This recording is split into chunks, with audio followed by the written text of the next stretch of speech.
बहू। हाँ माँ जी। आज मेरी बेटी आने वाली है, तो रात के खाने में क्या बनाने वाली है तू?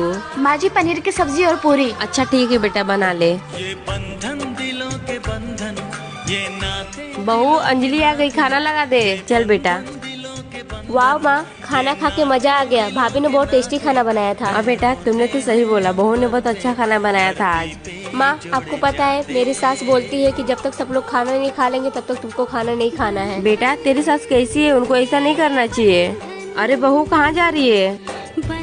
बाद में खाना खाना, पहले हम दोनों के लिए चाय बना दे। ठीक है माँ जी, मैं बना देती हूँ।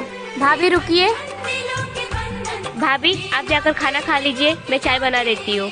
और माँ आप ये कैसे भूल सकती हो, वो भी किसी की बेटी है। जैसे आपको मेरा सुनकर बुरा लगा, उनका भी सुनकर उनकी माँ को बुरा लगेगा ना। हाँ बेटा तुमने सही बोला। बहू तू खाना खा ले, अंजलि चाय बना देगी। ठीक है माँ जी।